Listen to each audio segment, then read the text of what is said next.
What is up, fellow nerds, and welcome back to the Dapper Snapper Gaming channel, and welcome back to How Do I Want to Do This? This is our series where we take a look at all playable options available to players in Dungeons & Dragons 5th edition, then we rank them on a scale of 1 to 10 and either build them or fix them depending on how they rank. Now today we finish up our talks on the Assassin Rogue, and boy do people have some pretty strong opinions on this subclass. I ended up not liking it as much as what most people thought that I would, and that's totally fine. That's totally fine. Everybody is welcome to your opinion. But today we're going to be fixing it and doing it in a way that I think makes it a lot more consistently powerful in a lot of situations, and cleans up some features that I think are just useless. So that's our goal for today. Before we jump into it though, make sure to leave a like on the video and subscribe if you haven't already. Also make sure that you click the bell so you're notified when new videos are uploaded, and share the video with your friends. Another great way to support the channel, of course, would be by becoming a member. Members of my channel, of course, you start at the bronze tier if you want to start there. $2 a month, right? Super cheap, super easy, and it helps to support me in what I do. In return, of course, you get access to all of my write-ups, both for subclass fixes, like what we're doing today, and all of my builds, like what we did last week with the Arcane Trickster and, forever ago. In all of those builds, we have those in a library for you. If you would like to support the channel a little bit more, of course, you can join at the silver or gold tiers. Silver, of course, gets you the videos 24 hours early, which is great, as well as special shoutouts. And the gold tier gives you access to special parts of my Discord server, where we will discuss things like future video topics and other things of that nature. We're also working on some things for the gold tier in the future. So of course, make sure that you join in on that, as we are on the ground level of something really cool. Of course, thank you to all of you for watching, whether you are a member or not. I really appreciate your support. Let's go ahead and take a look at what I've got for today. So the Assassin Rogue has some issues, at least to me, right? When you look at the concept of surprise, the Assassinate feature falls apart, and thereby so does the 17th level feature. Then when you look at the other two features that we get at level 9 and level 13, those are essentially useless, or at the very best, they are redundant with things that can happen just in normal play. We said that level 9 was something that anybody could do without any prior training or any prior anything, right? And then we said that level 13 was something that you could just take the actor feat and disguise self. That's it. It's super simple, and I don't know why it wouldn't be this way. I don't know. I just feel like those features are so broad and don't really do enough to improve this. And to be honest, it just feels like wasted space. So to me, I think that there's a way to fix this and make it better and make it more functional at all levels, and that is the goal for today. Again, if you'd like to go through the guide and have something to look at for all of this, then of course that will be available for all of my channel members. Otherwise, just listen to this like a podcast, like I do pretty much all of my videos. There won't be really anything on the screen for you to look at. So there you go. Let's go ahead and jump into what I have for fixes.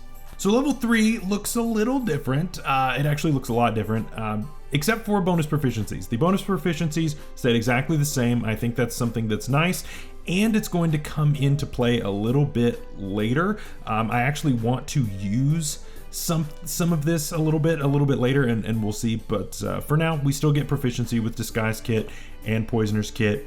I don't want to change that. That's fine. Assassinate. I have completely rewritten Assassinate. It is not anything to do with surprise, and I actually took away the advantage on attacks when it's the first one. Yes, that's a nerf, but when you see what I'm doing instead, I think that you'll see why. Especially with modern rules being the way that it is, it's gonna be fine.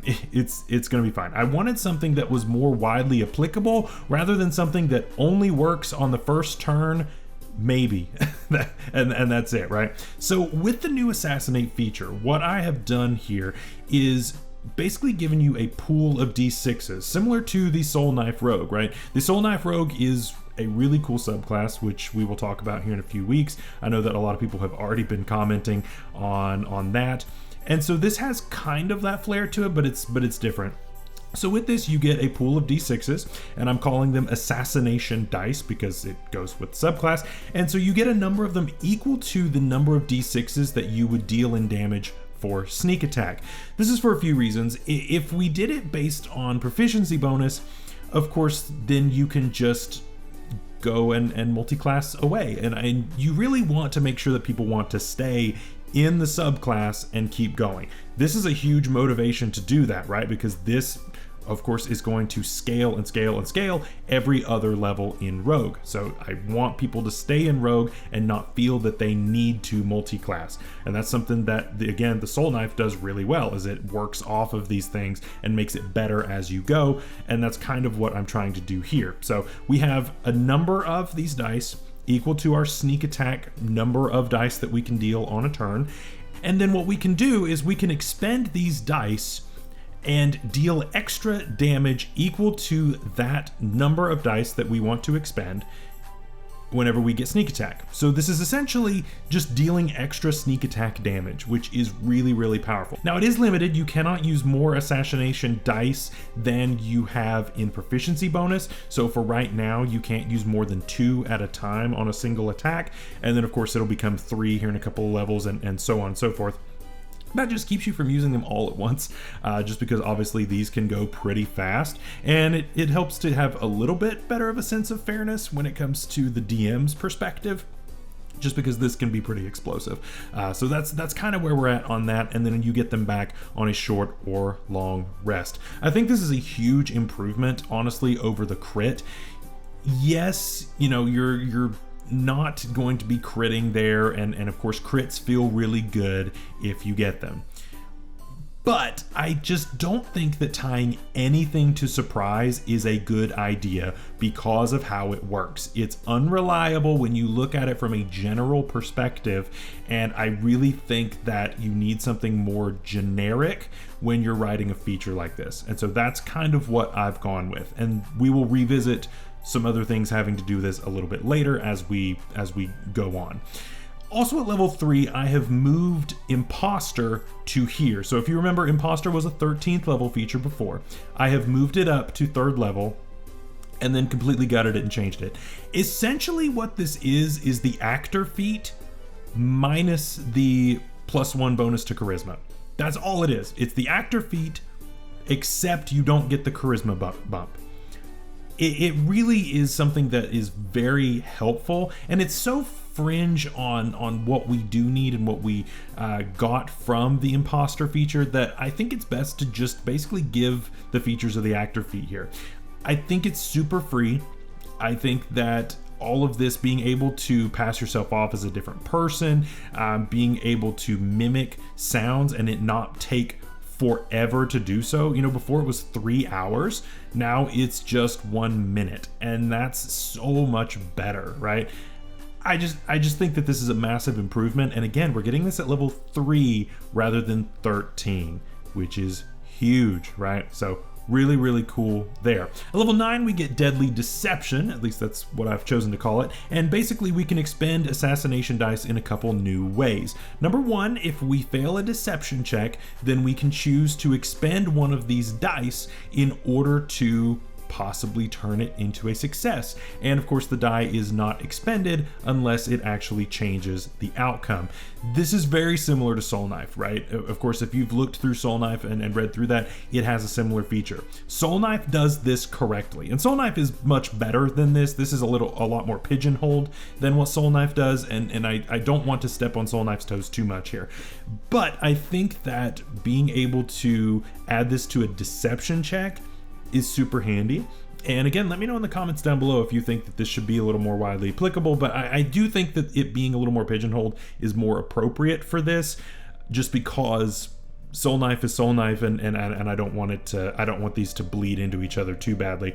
The other thing you can do now is you can expend 1 additional die if you want to, and it will make your attack magical. Now it's level 9, right? You may or may not have a magical weapon at this point, depending on your DM, but you can now spend 1 additional die and your attack now counts as magical. It doesn't deal any extra damage by doing this, it just expends the die. That's it, right? And this die that you expend does not count towards the maximum that you would have had to adhere to based on your proficiency bonus. So it's an extra. You can burn an extra die if you want to and turn your attack magical for the purposes of overcoming damage resistance, which I think is nice.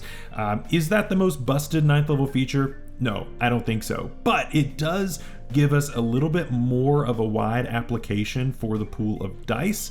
And I think that's the way that this needs to go, right? We need things that stack on top of each other. And the original subclass really doesn't do that. It's pulling things from different places, and it doesn't work well as a kit, and that's not really how I envision this. Level 13, I'm taking a big shift in how this focuses, right? So we got proficiency with the Poisoner's Kit all the way back at level 3, but the original doesn't really have anything to do with poison at that point, right? Once you get your proficiency, that's it. I think we need to delve a little bit deeper into this, and I think level 13 is a great place to do that. I've called this toxic training, and for what this is, you basically gain resistance to poison damage, and you become immune to the poison condition, which is pretty good, right? Pretty good. And in addition, you gain the effects of the Poisoner Feat. Now, the Poisoner Feat kind of sucks. The Poisoner Feat's bad. It's a bad feat. But I have said you gain the effects of the Poisoner Feat with the following changes, right? Here's what you get. When you make a damage roll, originally you ignore resistance. Problem is there are a ton of creatures that are immune to poison damage. Yours now goes through resistance and immunity. So you are going to deal the extra damage, right? You're going to deal the extra damage as long as the DC works out, right? Your cost of materials is halved. I think it's incredibly expensive in how they work it in the original feat. 50 gold pieces is a lot of money, and I don't think that that's great. So we're cutting that in half. 25 I think is more than enough, and even then I still think that's expensive, but 50 is just insane, right? Another problem with the feat is that the poison's potency normally only lasts for a minute. I've extended that to an hour so that you really can pre-game and have all of those ready before combat even starts. And even if you have to do things last second, I've now changed it to where you may coat a number of weapons and or pieces of ammunition equal to your proficiency bonus in a single bonus action. So it was already a bonus action to do one. It's now a bonus action to do proficiency bonus different items for you. So I think that's a lot better. And finally, the biggest problem with this is the Constitution saving throw DC is too low. It's 14. So now it is now 14 plus your intelligence modifier. I think intelligence is the way to go here. Obviously most people will throw out intelligence. This gives you more of a reason to take it and do a little bit more with it. It's tough because obviously charisma is something that we are looking at a lot with the assassin rogue, but it doesn't make sense to tie something like this to charisma. Just because you are better at lying doesn't make you better at chemistry. I just don't think that that's the case, right? I don't think that's something that I can really do. So it is now 14 plus your intelligence modifier. So that gives you a reason to actually take intelligence and be a little smarter about this. So I think that's cool. I think it really helps because this needs a huge bump. It definitely needs help there. Finally, level 17, we get Death Strike, and I've completely changed it because, again, it borrowed off of the old Assassinate feature, which we have killed off, and it was based on surprise, and no, we're not doing that. Basically, all this does is it removes the restriction on how many of your assassination dice you can expend in one go. So if you want to go in and blow every single assassination die you have on one attack, you may now do so because you're level 17.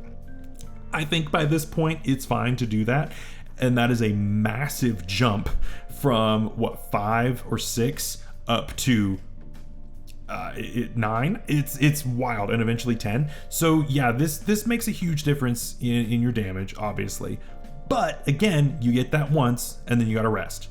So you gotta use that wisely. And I think that, you know, it'd be nice to be able to soften up an enemy or take out like a second in command all in one go if that works out. But ultimately, I think that this is still really good. I think it's still really strong, but I don't think that it's too incredibly bad because, you know, as far as this goes, the math kind of works out to be roughly the same as the original. It's not quite the same, but roughly the same as the original if you were to succeed. This just makes it a lot more reliable, or you can split it up if you want to. You don't have to blow it all in one go, and you're not limited to just the first turn of combat. You can do it whenever you want. And that's the big thing that I'm wanting to change, is I want this to be applicable to an entire fight rather than just, if you roll bad initiative, oh well. If you roll good initiative, maybe it'll work out if you were sneaky and your clunky paladin wasn't being a goofball and making a ton of noise. So that's it. That's the gist of my fix. Of course, if you want the proper wording for everything, that is available for all of my members, of course. And so yeah, let me know what you think down in the comments below. I would love to know your thoughts on these improvements. Did I go too far? Did I not go far enough? Is what I did completely insane and doesn't make any sense? Probably, but that's totally fine. I'm always open to hearing opinions on this stuff, and eventually I'm sure I'll go back and do some fixes on some of these. But I think this is a really good spot to put this subclass in, and I think it very much improves it and makes it more widely applicable in a lot more situations. Next week, of course, we're going to be talking about the Inquisitive Rogue, which is a really, really fun one. We had an Inquisitive Rogue when I ran Curse of Strahd not too long ago and had a blast with that. So I hope you guys are looking forward to the Sherlock Holmes of rogues. Really, really fun stuff. Until next time, stay safe out there, stay healthy. We'll see you later. Bye-bye.